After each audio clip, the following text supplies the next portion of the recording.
La medición eléctrica inteligente se ha convertido en un tema de máxima actualidad y de importancia creciente. Actualmente se están desarrollando proyectos pilotos en todo el mundo y gobiernos de diferentes países se encuentran adaptando las normativas vigentes para su aplicación. Las predicciones del escenario mundial actual permiten estimar una generación y consumo de energía cada vez más distribuido que exige resolver nuevos problemas de eficiencia, seguridad y manejo de la misma. Nuevos dispositivos conectados a la nube son capaces de medir diferentes tipos de variables eléctricas de manera automática. Si consideramos que a futuro cada punto de conexión a la red eléctrica contará con un smart meter o medidor inteligente generando gran cantidad de datos, como data scientists podemos pensar en la creciente necesidad de comenzar a interpretar y procesar este creciente volumen de información. Bajo esta problemática actual, en esta mentoría de la diplomatura, se nos planteó la necesidad de comenzar a trabajar con un dataset generado por un medidor instalado en una industria de nuestra ciudad, para poder así estimar posibles excesos de consumo que implican significativas multas en la facturación por parte de la proveedora de energía. Antes de continuar, resulta importante entender algunos conceptos básicos de electricidad. Recordemos que la forma de propagarse de la corriente alterna sigue una onda sinusoidal, que proyectada sobre el eje de coordenadas va a dar lugar a una circunferencia. Nos encontramos así con el concepto de fasor. La onda sinusoidal avanza con el paso del tiempo sobre el eje horizontal. En el caso de una circunferencia, al tiempo lo representaremos con un vector que gira y al que llamamos fasor. Al representar en la circunferencia un valor concreto, este se descompone en una componente activa sobre el eje horizontal y otra reactiva en el eje vertical. La sumatoria vectorial da lugar a lo que se denomina potencia aparente. Este es el famoso triángulo de potencia. ¿Pero qué es lo que realmente representan estas tres potencias? Mientras que la potencia activa es la potencia que efectivamente consumimos y con la cual realizamos trabajo, la potencia reactiva no genera ningún tipo de trabajo y es un fenómeno asociado a los dispositivos con bobinas y con los campos magnéticos generados por estos.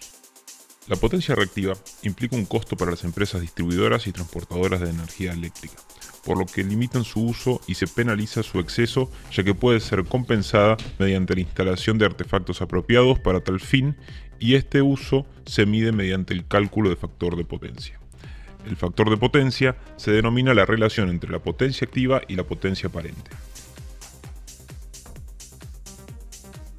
Ahora que ya entendemos estos conceptos básicos, podemos comenzar a analizar nuestra base de datos. Podemos identificar los datos de la potencia activa por fase, A, B y C, y la total, así como también, de la misma manera, las potencias reactivas y aparentes. Otro dato importante, en base a lo mencionado anteriormente, es el factor de potencia por fase y total. La frecuencia y la temperatura del dispositivo son a priori otros dos datos relevantes. Podemos observar mediciones de los distintos tipos de energía y finalmente la columna que indica el índice o momento en que fue generado el registro. Continuando con la familiarización del dataset, analizamos el tipo de objetos por columna y la cantidad de las mismas, y asignamos el formato DateTime a la columna índice. Buscamos los valores máximos y mínimos de las columnas de corriente y potencia y calculamos las desviaciones estándar así como los valores promedio, y de allí encontramos que las columnas CurrentG y AVG poseen valores constantes que a priori podrían ser descartados. Realizamos un recuento de cantidad de registros por hora a fin de verificar posibles pérdidas de comunicación con el sensor. Luego, para entender posibles puntos de consumos excesivos o penalizaciones por parte de PEC, analizamos la potencia activa total y el coseno de phi total. Haciendo un drill down, realizamos un gráfico comparativo entre las potencias activas, reactivas y aparente totales, de donde podemos ver que existen consumos ajenos a la producción los días sábados adjudicables a tareas de mantenimiento. De este gráfico podemos estimar que los factores de potencia por fase se encuentran desbalanceados, seguramente porque en la instalación existe un banco de capacitores general.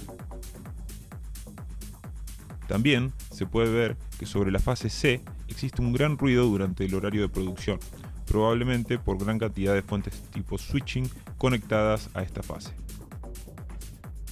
En función del análisis anterior, realizamos un análisis de voltaje y consumos de corrientes por fases para entender posibles desbalances.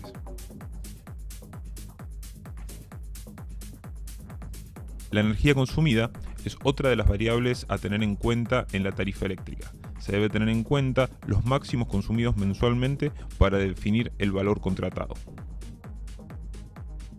A fin de tratar de detectar posibles cargas estivales adjudicadas a equipos de acondicionamiento de aire, buscamos relacionar la potencia activa con la temperatura medida por el dispositivo. Para tener más información en nuestro dataframe, buscamos los registros de temperaturas del Servicio Meteorológico Nacional en la ciudad de Córdoba para las fechas que coinciden con los datos y analizamos la variación de la temperatura en el mes. Finalmente, realizamos una comparación entre las temperaturas registradas por el dispositivo y las temperaturas del servicio meteorológico, haciendo un merge de los datos en un solo dataframe.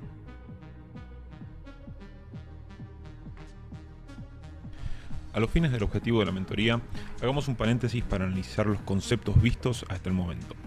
El factor de potencia mencionado anteriormente posee una particularidad de relevancia, ya que, como mencionábamos, la proveedora eléctrica multa al cliente por valores de potencia reactiva elevados. También, la empresa posee la potestad de multar excesos de demanda registrada. Esta multa se aplicará si dicha demanda supera los valores acordados entre el consumidor y la proveedora durante un lapso mayor a 15 minutos.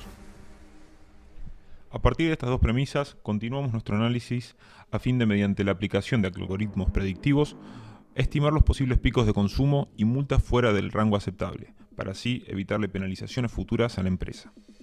Luego de trabajar con nuestro set de datos, logramos identificar que para el mes analizado se identificaron 58 casos de exceso de consumo, en lo que correspondería la aplicación de una multa por parte de la proveedora. A fines de lograr predecir estos escenarios indeseados, podemos trabajar sobre la predicción de la multa propiamente dicha o bien sobre la estimación de la demanda.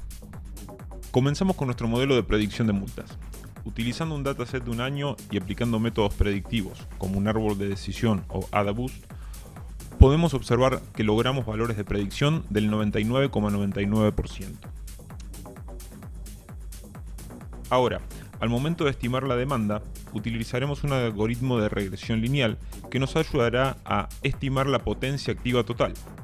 Finalmente, obtuvimos un R cuadrado de 99,9 también, y el cual nos demuestra que nuestros datos están realmente cerca de la línea de regresión ajustada.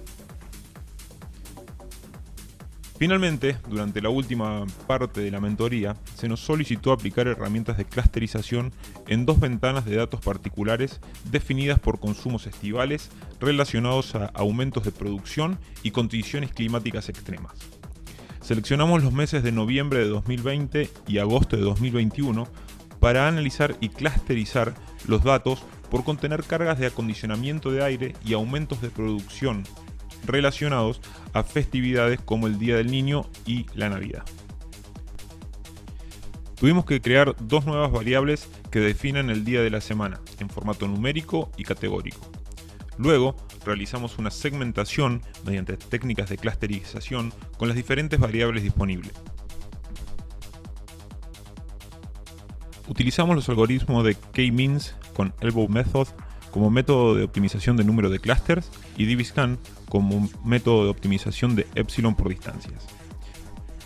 Finalmente, se realizó un análisis de los grupos obtenidos mediante visualización de pares por variables y tablas de contingencia. Luego de muchas horas de trabajo, análisis e interpretación de datos, hemos llegado al final de la mentoría de la diplomatura. Nos quedan planteados nuevos interrogantes e inquietudes con los cuales nos gustaría seguir trabajando a futuro.